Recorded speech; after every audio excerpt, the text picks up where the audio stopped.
My sister was set to marry a guy who was a complete douchebag.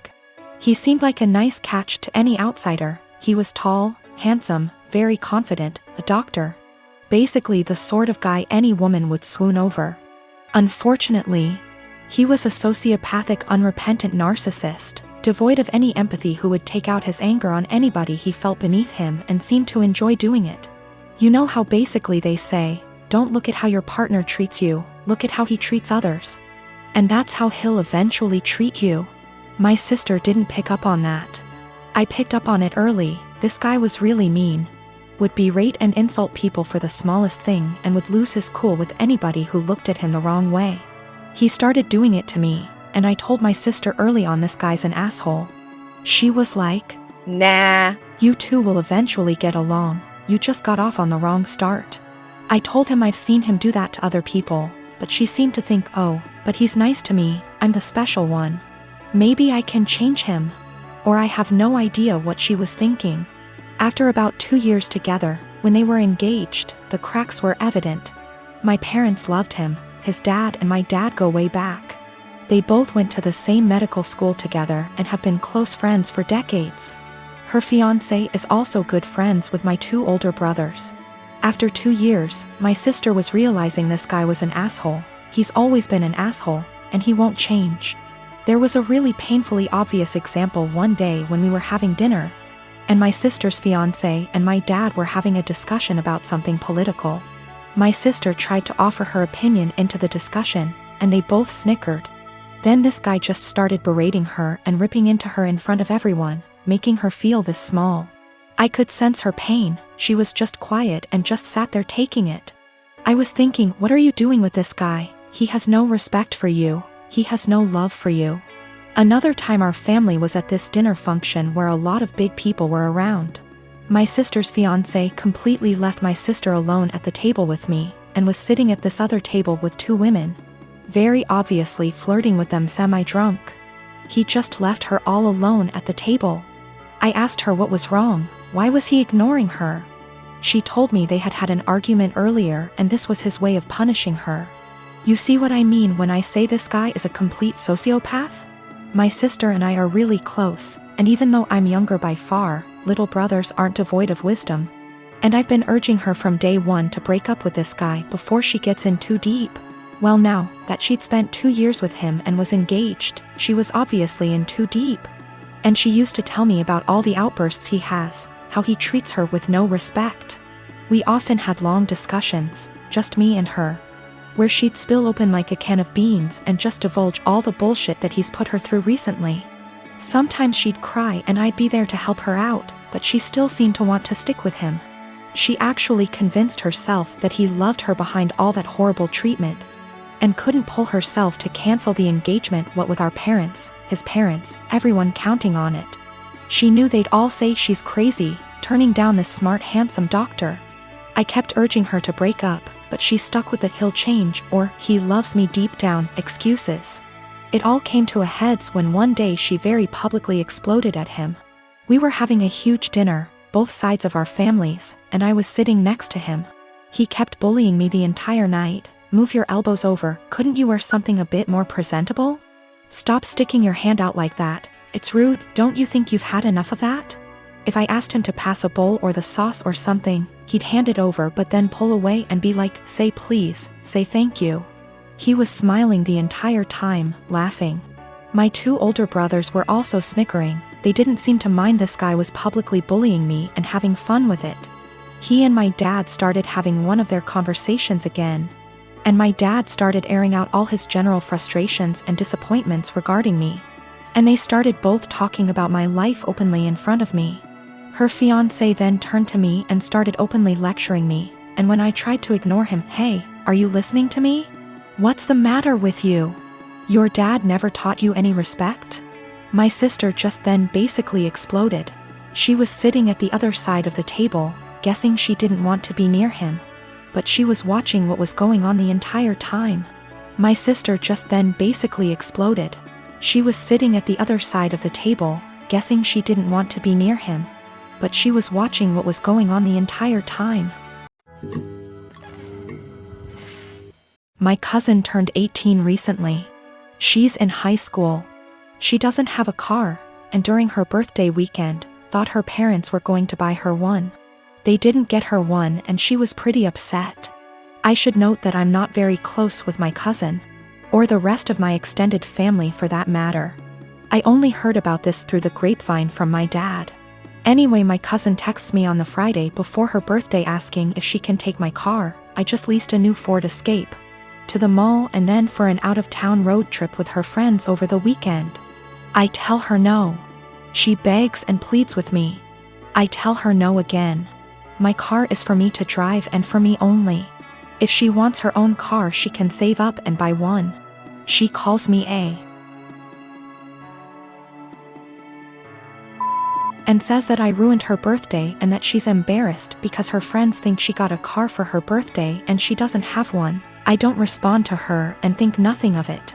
The weekend comes and I sleep in very late on that Saturday, waking up at 1 p.m. Don't judge. Even though my car is parked in my driveway and my gate is closed, I come to realize that someone egged and TP'd my car. With many, many eggs and 5 to 6 rolls of TP. And since the weather was warm outside, the raw egg baked into my car, along with the dried up toilet paper, destroying the paint. Since I have security cameras around my house, I decide to go back and watch. At around 9:30ish that morning, I see my cousin and a bunch of her stupid friends vandalizing my car. I'm surprised she didn't smash the windows and poke holes in the tires too. I press charges and my cousin is in legal trouble. Her and her parents are pissed off at me for pressing charges, her parents telling me that she's just a kid. And that she's been through a lot of emotional stress doing virtual schooling for this past year and that I should take that into consideration. And that I should be ashamed of myself for pressing legal charges against my baby cousin. That I'm almost 30 and don't I remember what I was like at that age? I do remember, and I wasn't stupid enough to egg anyone's car. And can't she work something out with me like doing chores around my house for money if I drop the charges, that she's young, that she doesn't need a felony on her record, etc., and that it was just a prank. Right after I pressed charges, my cousin was calling and texting me over and over saying that this could have been avoided had I let her take my car. I need to add that my cousin already has a felony on her record, a DUI. She's not remorseful of anything. Also, my aunt and uncle will not pay me for the damages. They just want me to drop the charges and pay for everything myself like nothing happened. Dan and I have been married for 3 years and 8 months ago welcomed our amazing son into the world.